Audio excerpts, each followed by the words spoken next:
காப்பீட்டை பற்றி நம்ம பேசிட்டு இருக்கோம். காப்பீடுனா என்ன அப்படின்றத போன தடவை எக்ஸ்பிளைன் பண்ணேன். அதாவது பாதுகாப்பாக இருக்கிறதுக்கு ஏதாவது டேமேஜ் ஏற்பட்டதுனால் அதை ஈடு செய்யறது அப்படின்றது. இதுதான் நம்ம இன்சூரன்ஸ்னு இங்கிலீஷில் சொல்கிறோம். இந்த காப்பீடை எப்படி பண்ண முடியும், இதை எதனால் பண்ண முடியும், இது இந்த இன்சூரன்ஸு எதனால் ஏற்பட்டது அப்படின்றத கொஞ்சம் நம்ம தெரிஞ்சுக்கணும். தெரிஞ்சுட்டாதான் அதுக்குண்டான இன்ட்ரெஸ்ட்டு நமக்கு வரும், அதுக்குண்டான இம்பார்ட்டன்ஸையும் நல்லா தெரிஞ்சுக்க முடியும். பாருங்க, எப்படி காப்பீடு அப்படின்னு சொல்லும்போது ஒரு பொருள் அதனால் ஏற்படக்கூடிய விளைவுகள்னால டேமேஜ் ஆச்சுன்னு சொன்னால், சேதம் ஏற்பட்டதுன்னா அந்த சேதத்தினால உங்களுக்கு என்ன ஏற்படுது? பண விரயம். ஸோ அந்த பண விரயத்தை நம்ம எப்படி பண்ணுறோம், காம்பன்சேட் பண்ண முடியும், எந்த விதத்தில் ஈடு செய்ய முடியும் அப்படின்னாக்க அதை யார் இன்னொருத்தர் கைக்கு கொடுக்கலாம், வேற ஒரு இடத்துலேருந்து வாங்கிக்கலாம், நம்மளே நம்ம செலவழிச்சுக்கலாம், பல முறைகள் இருக்கலாம். ஆனால் யார் என்ன பண்ணாலுமே அந்த விரயம்ன்றது ஒரு பாக்கெட்லேருந்து இன்னொரு பாக்கெட்டுக்கு தான் போகுது. ஒருத்தருக்கு நீங்கள் பண்ண ஒரு இழப்பை இன்னொருத்தர் அதை ஈடு செஞ்சாக்க அவருக்கு செலவு, அவரோட ரிசோர்ஸஸ் குறையிறது. அதே மாதிரி இன்னொருத்தர் கொடுத்தா அது ரிசோர்ஸஸ் குறையுது. நீங்களே செலவு பண்ணால் உங்களோட ரிசோர்ஸஸ் குறையுது. இந்த மாதிரி நம்மளோட ரிசோர்ஸஸ் எல்லாம் எந்த விதமான இழப்பும் இல்லாதபடிக்கு நமக்கு நம்மளுடைய இழப்பை சரி கட்டணும் அப்படின்னா அதுக்கு இன்சூரன்ஸ் அப்படின்ற அந்த ஒரே ஒரு வார்த்தை, அந்த ஒரே ஒரு சிஸ்டம் தான் யூஸ்ஃபுல்லாக இருக்கும். அதனால் இந்த இன்சூரன்ஸை பற்றி நல்லா தெரிஞ்சுக்கணும். அண்ட் இதுதான் எல்லாருக்கும் ஒரு காப்பான். இன்சூரன்ஸ் ஒரு காப்பான். எல்லாம் நினச்சிட்டு இருக்கலாம், எல்லாம் எப்படி கொடுக்குறோம் அப்படி கொடுக்குறோம் நினச்சிட்டு இருப்பான். பட் எல்லாரையும் காக்கக்கூடியது இந்த இன்சூரன்ஸ். அப்படின்னும் போது இந்த இன்சூரன்ஸில் நீங்கள் பாருங்க, சப்போஸ் ஒருத்தருக்கு ஒரு விரயம் ஏற்பட்டு போச்சு, ஏதாவது தொலைஞ்சு போச்சு, என்ன பண்ணுறோம், பேங்க்லேருந்து போய் வாங்கிக்கிறோம், லோன் வாங்குகிறோம், அதை வாங்கி ஒரு கார் வாங்குகிறோம். காருக்கு டேமேஜ் ஆகி போச்சா ரிப்பேர் பண்ணிக்கிறோம். அந்த ரிப்பேருக்கு என்ன பண்ணுறோம், நம்ம கைவிட்டு செலவழிச்சுக்கிறோம். ஏதோ ஒரு பொருள் வாங்குகிறோம், ஒரு வீடு கட்டுறோம், ஏதோ டேமேஜ் வந்தது, அதுக்கு என்ன பண்ணுறோம், நம்மளோட பேங்க்லேருந்து இருக்கிற பணத்தை எடுத்து கொடுத்து செலவழிக்கிறோம். இதெல்லாம் எந்த விதத்தில் சாத்தியமாகும், நமக்கு இழப்பு எப்படி குறைவாக ஏற்படும், நம்ம இழப்பை எப்படி சரி கட்ட முடியும், இழப்பை சரி கட்டி நம்மளோட ரிசோர்ஸஸை திருப்பியும் எப்படி மேம்படுத்த முடியும் அப்படின்றது உங்களுக்கு இன்சூரன்ஸ் தெரிஞ்சுட்டாக்க சரியா இருக்கும். இந்த இன்சூரன்ஸை தெரிஞ்சுக்கிட்டு கொஞ்சம் நம்ம இப்போ பழைய இதோட சரித்திரத்தையும் தெரிஞ்சுக்கணும். சரித்திரம் அப்படின்னு சொல்லும்போது என்ன அப்படின்னா, இன்சூரன்ஸ்ன்றது எப்படி ஏற்பட்டது, எதனால் ஏற்பட்டது, இதுக்கு தேவைதான் என்ன அப்படின்னு சொல்லும்போது எல்லாரும் என்ன பண்ணணும், இந்த இன்சூரன்ஸோட மதர் ஆஃப் இன்சூரன்ஸ் அப்படின்னு சொல்றது என்னன்னு கேட்டாக்க, இது ஆதி காலத்துல இங்கிலாந்துல லண்டன்ல ஏற்பட்ட ஒரு சிஸ்டம். என்ன பண்ணாங்க அப்படின்னு சொன்னா, ஒரு சின்ன கதை மூலமா, கதையில இது ஒரு நடப்பு தான், இதை அவங்களுக்கு எல்லாருக்கும் ஹிஸ்டரியில சொல்லி கொடுத்ததுனால ஒரு கதைன்னு சொல்றோம், புரியறதுக்காக சொல்றோம். எப்படி சொல்றோம், இது ஒரு லாய்டு அப்படின்னு ஒருத்தர் இருந்தார். அந்த லாய்டுன்றவர் என்ன பண்ணார் அப்படின்னு கேட்டாக்க, அவங்க ஒரு கடற்கரைகளை உட்கார்ந்துட்டு அவர் டீ கடை வச்சு நடத்திட்டு இருந்தார். அந்த டீ கடைக்கு பலதரப்பட்ட வியாபாரிகள் போயிருந்தாங்க. எல்லாரும் ஞாபகம் வச்சுக்கணும், இந்த வியாபாரம் அப்படின்னு சொல்றது எப்படி பெருகித்து அப்படின்னா, அந்த காலத்துல பிளேன் கிடையாது, ரயில் கிடையாது, ரோடு கிடையாது, அதனால காரோ மற்றபடி எந்த விதமான ஆட்டோ ட்ரிவன் வெஹிக்கிள்ஸ் எதுவும் கிடையாது.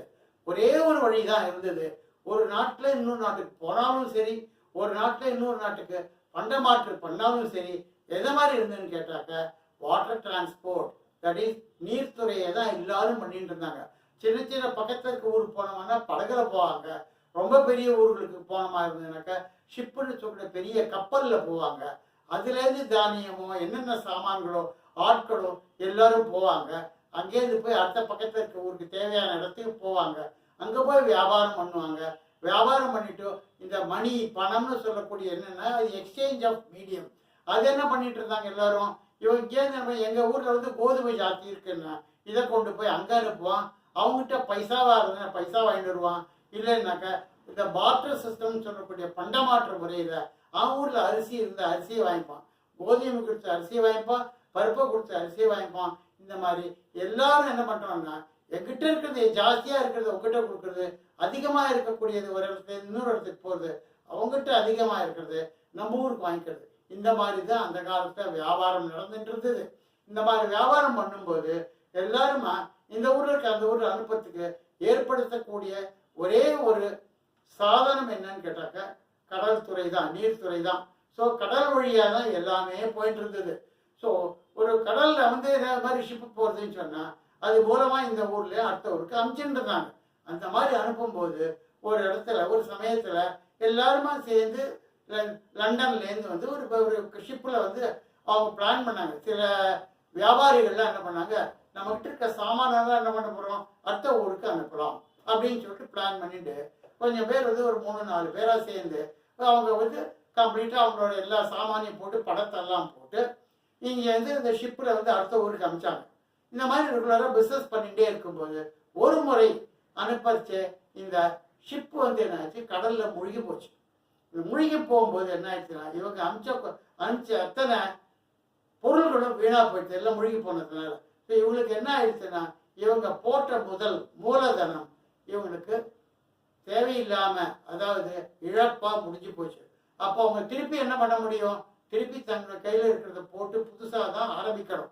அவங்க இழந்த இந்த மூலதனத்தை எப்படி இப்போ திருப்பி எடுக்க முடியும் அப்படின்னா கடலுக்குள்ள போய் நம்ம போய் பூந்து எடுத்து வர முடியுமா, முடியாது. அப்போ சிஸ்டம் தான் கொஞ்சம் வரணும். இந்த சிஸ்டத்தை எப்படி கிரியேட் பண்ணிட்டாங்கன்னு கேட்டா அவங்க அந்த கடற்கரையில உட்கார்ந்துட்டு ஒரு தடவை அது இருக்கிற ஒரு டீ கடையில ஷாப்ல உட்காந்து சாப்பிட்டுட்டு இருந்தாங்க. அங்க இருந்த ஒருத்தர் லாய்டுன்னு பேர், அவர் என்ன பண்ணாருன்னு கேட்டா இது எப்படி அவர் வந்து சஜஷன் கொடுக்குறார், ஒரு ஆலோசனை கொடுக்குறார். எப்படி கொடுக்குறாருன்னா, சார் நீங்க எல்லாரும் சேர்ந்து பண்றீங்கோ, ஆளுக்கு கொஞ்சம் ஒரு பணத்தை போட்டு சேமிச்சு வச்சுக்கோங்க. யாருக்காவது உங்களுக்கு இழப்பு வந்ததுன்னா அந்த ஃபண்டுலேருந்து, அந்த சேமிப்புலேருந்து நீங்க என்ன பண்ணுங்க, அவருக்கு வந்து அதை பண்ண இழப்பை கொடுங்கோ. ஆனா அந்த இழப்பை திருப்பி பாக்கி 3 பேர், ஒருத்தருக்கு இழப்பு வந்ததுன்னு சொன்னா பாக்கி 3 பேரும் கொடுப்பாங்க. ஆனா இதுல ஒரு பெரிய ஒரு முக்கியமான விஷயம் என்ன ஞாபகம் வச்சுக்கணும்னு கேட்டீங்கன்னா, ஒரு உதாரணத்தோடு சொன்னாக்க உங்களுக்கு எல்லாருக்கும் புரியும். இப்போ 5 பேர் இருக்காங்க, ஆளுக்கு 100 ரூபா போட்டு ஆரம்பிக்கிறாங்க அப்படின்னு சொன்னா அந்த ஃபண்டு 500 ரூபாய் ஆயிடுச்சு. 500 ரூபாயில ஒருத்தர் அனுப்பும்போது அவரோட பொருள் மட்டும் அவர் இழந்துடுறார் அப்படின்னு சொன்னா அவரோட இழப்பு வந்து 100 ரூபாய் அப்படின்னாக்க இவங்களுக்கு 1000 ரூபாய் போட்ட ஃபண்டுலேருந்து அவருக்கு 100 ரூபாய் கொடுத்துடலாம். அப்புறம் திருப்பி இன்னொருத்தருக்கு போச்சு அப்படின்னு சொன்னாக்க அவருக்கு 100 ரூபாய் போச்சுன்னு சொன்னா இந்த ஃபண்டுலேருந்து போகலாம். இப்படி கொடுத்துட்டே இருந்தாக்க அந்த 500 ரூபாய் அப்படியே குறைஞ்சே போயிடும் இல்லையா, அப்புறம் ஃபர்தரா கிடையாது இல்லையா. அதனால ஒரு தடவையும் இந்த இழப்பு ஏற்படும் போது அந்த இழப்பை என்ன பண்றாங்க, அந்த அந்த இவங்க அவங்க சேர்ந்தவங்க என்ன பண்றாங்கன்னா அவங்க பணத்தை திருப்பி போடுறாங்க. ஒருத்தர் கொடுத்த 100 ரூபாய என்ன பண்ணுவான், 5 பேரும் ஆளுக்கு 20 ரூபாயா போட்டு அதை காம்பன்சேட் பண்றாங்க, ஈடு பண்றாங்க. அப்ப அதுல என்ன தெரியுது அப்படின்னா, அந்த 5 பேர்ல யாரு இழந்தார்களோ, யாருக்கு இழப்பு ஏற்பட்டதோ அவரும் 20 ரூபாய் போடுறார். அதாவது அவருக்கு 100 ரூபாய் இழப்பு இருந்தாலும் அந்த ஃபண்டை திருப்பி 100 ரூபாவா ஏத்துறதுக்காக அவர் 20 ரூபாய் கொடுக்கிறார்.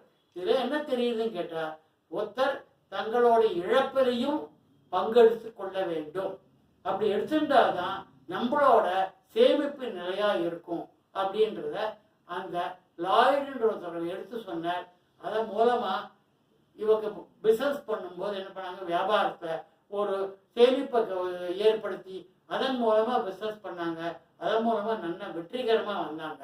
அது இந்த இடத்துல ஆரம்பிச்சதுனால அவங்களுக்கு லாய்ட்ஸ் இன்சூரன்ஸ்னே பேரு. இந்த இன்சூரன்ஸோட மதர் ஆஃப் இன்சூரன்ஸ் யாருன்னு கேட்டோம்னாக்க, தோற்றுவித்தவர் யாருன்னு சொல்ல கேட்டோம்னாக்க சாதாரணமா லாய்டு அப்படின்னு தான் சொல்லுவா எல்லாருமே. அதனால இந்த இன்சூரன்ஸ் சரித்திரத்தில் எது முக்கியம்னு கேட்டீங்கன்னா, ஒரு சின்ன விஷயம்தான். ஒரு டீ கடையில் உட்காந்துட்டு அவங்க நம்ம டிஸ்கஸ் பண்ணிட்டு இருக்கவங்களுக்கு எப்படி வந்து இந்த ஒரு பெரிய ஒரு தத்துவத்தை சொல்லி கொடுத்து அந்த தத்துவம் வந்து ஒரு பெரிய பிசினஸ்லயே ஒரு மாற்றத்தை ஏற்படுத்தி இருக்கு அப்படின்றது இந்த இன்சிடென்ட் மூலமா எல்லாரும் புரிஞ்சுக்கலாம். இதுல முக்கியமான நம்ம புரிஞ்சுக்க வேண்டியது என்னன்னா, இந்த இன்சூரன்ஸோட கான்செப்டே, இன்சூரன்ஸோட தத்துவமே என்னன்னு கேட்டா, யார் என்ன பண்ணாலும் அதாவது நம்மளோட இது நஷ்டம் ஏற்பட்டதை எல்லாரும் சமமா பங்குக்கணும். அது நஷ்டம் யாரு கிடைச்சாலும் அவங்களும் சேர்ந்து இதுல பங்குதாரரா இருக்கணும் அப்படின்றது முக்கியம். அதான் நான் சொன்ன எக்ஸாம்பிள்ல யாரு இழந்தார்களோ அவருமே இதுக்கு திருப்பி கான்ட்ரிபியூட் பண்றார். அப்படி பண்ணாதான் அந்த ஃபண்டுக்கு ரைஸ் ஆகும். இல்லைன்னா ஒருத்தருக்கும் அந்த அமௌண்ட் போலேன்னா கொஞ்ச நாள்ல அந்த சேமிப்பு எல்லாம் மொத்தமா இருக்கிற அந்த எல்லாம் சேர்த்து எல்லாமே இழந்துருவாங்க. அதனால சிஸ்டமே ஃபெயிலியர் ஆகிடும். அதனால இது இன்சூரன்ஸ் அது என்னன்னு கேட்டாக்கா, it is normally called sharing of losses. நம்ம இழப்பை எல்லாரும் பங்கீடு பண்ணணும் அப்படின்றது. இந்த தகவலோட நம்ம என்ன பண்ணுவோம், மேலே போவோம். இது ரொம்ப இந்த மாதிரி இன்ட்ரெஸ்டிங் திங்ஸ் எல்லாம் உனக்கு அப்பப்போ சொல்லிகிட்டே வரேன். நம்ம இப்போ இன்சூரன்ஸ் சப்ஜெக்ட் உள்ளுக்குள்ளே இறங்கியிருக்கோம். இனிமே வரக்கூடிய எல்லா விதமான வீடியோஸ்களையும் கவனமாக பாருங்கோ. பார்த்து இதில் உங்களுக்கு எவ்வளோக்குள்ள நீங்கள் நன்னா புரிஞ்சுக்கிறீங்களோ அவ்வளோக்குள்ளோ நீங்கள் நல்ல ஒரு இன்சூரன்ஸோட ஒரு ஏஜென்ட் மாதிரி, இன்சூரன்ஸோட ரெப்ரசன்டேட்டிவ் மாதிரி கூட நீங்கள் வர முடியும். அதனால் இதை புரிஞ்சுக்கிறதுக்கு உண்டான ஆப்பர்ச்சுனிட்டியை உங்களுக்கு ஏற்படுத்தி தரத்துக்கு எனக்கு நீங்கள் சான்ஸ் கொடுத்து இந்த சப்ஸ்கிரைப் எல்லாரும் பண்ணி நிறைய பேருக்கு சொல்லி எவ்வளோக்குள்ள எனக்கு நீங்கள் ஊக்குவிக்கிறீங்களோ அவ்வளோக்குள்ள நானும் உங்களுக்கு என்னோட பக்கத்திலேருந்து உங்களோட ஊக்கத்தை மிகுதிப்படுத்துவேன்ற ஒரு நம்பிக்கையும் உறுதியோடையும் நம்ம அடுத்த பார்க்கலாம்.